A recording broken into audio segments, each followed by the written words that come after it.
Love, peace, and light. This is Christina Ariel here to talk about something that I think should be said because at this time, for whatever reason, we have very emotional people out there, and they're not emotionally mature.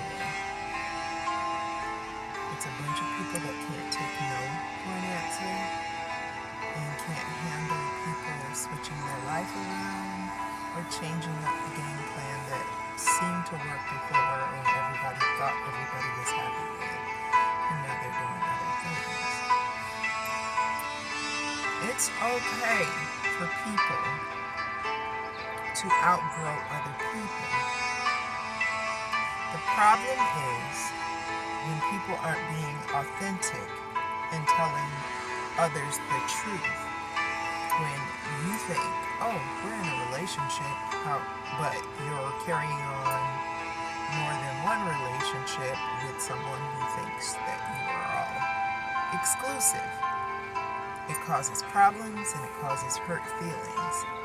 And being that most of us are dealing with emotionally immature people, it's a very dangerous game to play. Very dangerous game to play.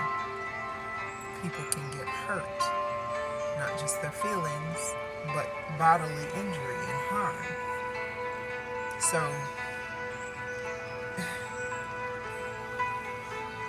it's very common for people to think, oh, once we're married, it's a done data. Like, the golden dawn. It's done. It's locked down. Not always. Not for everybody. People change their mind. People grow apart. People decide this is no longer working for me for whatever reason. Am I saying it's not going to hurt? No, I'm not saying it's not going to hurt. I'm saying we have to take the emotionally mature route and not hurt people because they don't want to be with us or they're switching things up on us.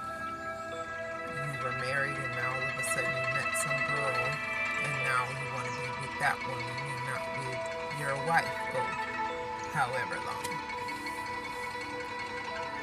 The best thing to do is to just let it go. If someone doesn't want to be with you, and I know it's easier said than done, take that emotional hit, take that love hit, and decide that you're going to find out what works better for you. Because there's got to be something that works better.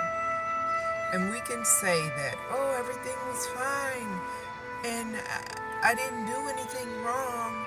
It's not about right or wrong. It's just that that person has elevated or has changed their mind about what they thought was fine for them before.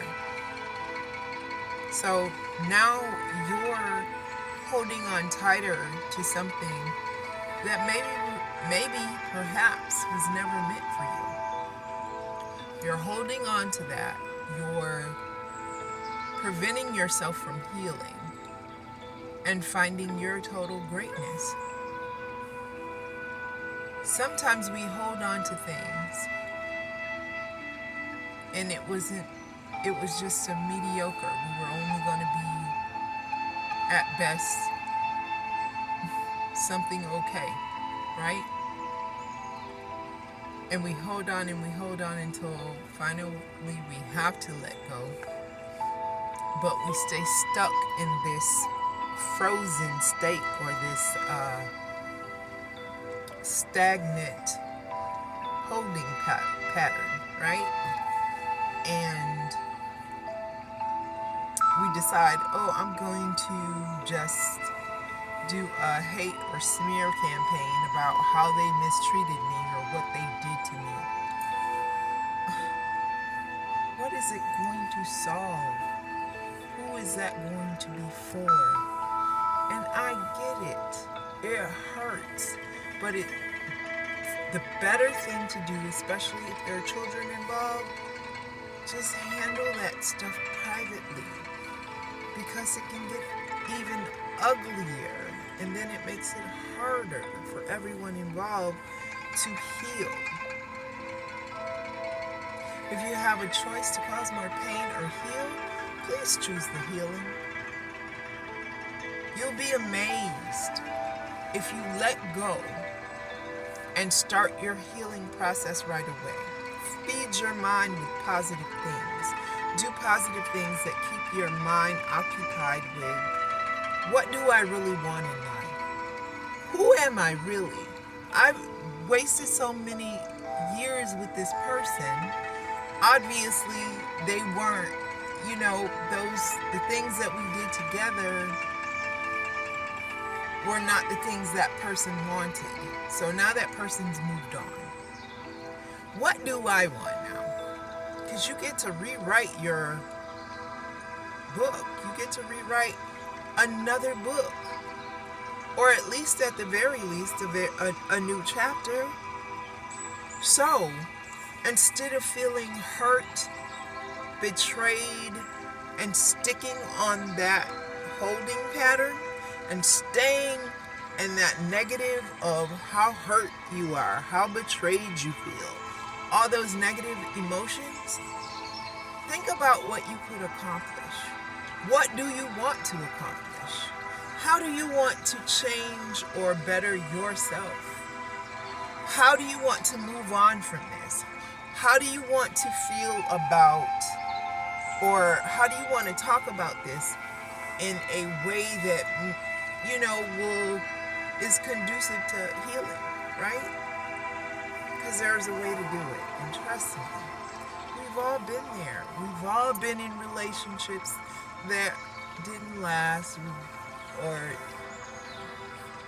did friendships that had to end, whether they be friendships, family, friends, neighbors, whatever.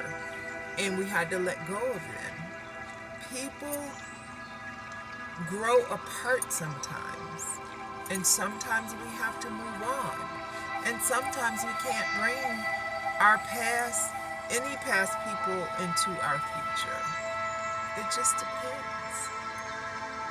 And then sometimes we find out these astounding things about ourselves, that all that time we were wasting on other people. And I don't want to say we were wasting time, because clearly we love those people and we were sharing our life with them. So now they freed up a whole slot of time, let's say. They freed up a whole slot of time that you don't have to dote on that person, or you don't have to worry about that person. They've taken care of that for you. They've moved on. So now you need to move on. Actively move on. So, listen, I've been through it before. Divorce is hard. It took me 10 and a half years to even consider dating again. But in that 10 and a half years, what I did was I focused on my healing. I focused on, what does life look like for me now? Oh my gosh. I'm still a mother, but I'm a mother in a different way. Like, I think me being wife and me being mom was kind of like my uniform. And it was so time consuming that I gave up trying to find my own personal interests. Once the divorce happened, it freed me up. But first I had to heal myself. First I had to really accept the fact that it was over, and then I had to think about it. And I had to be honest and truthful with myself on some of the topics that should have held precedence in that situation and in that relationship, and things that we should have talked about honestly that we didn't talk about honestly. And there's no blame when a relationship falls apart. There's really no blame. Two people were in a relationship, and then one decided they didn't want to be there anymore. So, the hardest thing about that is, how do I stop my feelings. So if I felt like I was trying to make it work, and I felt like I'm in love with you, but you're in love with someone else, what does that mean for me? It just means you have to learn to get over that person. And there's so many ways to do that. Only you can find the way for you. But take one thing with you. If that person was a cheater and that person cheated on you, aren't you glad you know it now? Rather than prolong it for another 10 years. You know? Now you can work on something that you want to do and you want to accomplish in life. No holds barred. You don't have to worry about rushing home to make dinner. You don't have to worry about, oh, I gotta make time and I gotta ask if I can go out of town for this time and da da da. Now your life is yours. You call the shots again in your life. The universe has brought you back to you again. The universe saw that this is not working. This person needs to be freed up. So we have to make it plain and obvious of what this person is doing. So it creates towers. Everybody seems to be afraid of towers. But sometimes some of the most beautiful epiphanies and perceptions come from towers. When I had my tower, I thought life was over. Unbeknownst to me, life was just beginning. So, be thankful for towers. They're not always a bad thing. Sometimes we can find our true self in towers, right? We can find again the love that we had before for whatever, for,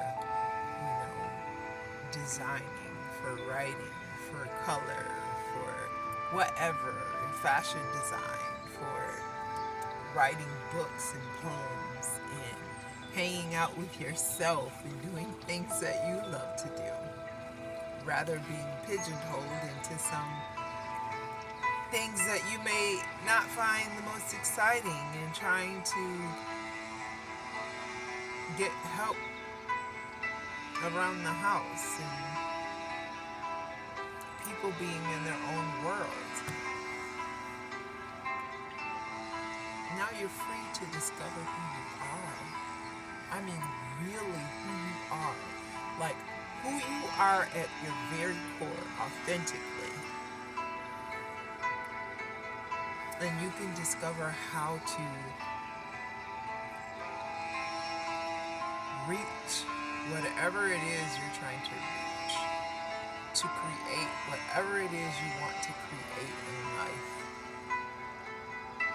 Life can be your oyster. Namaste.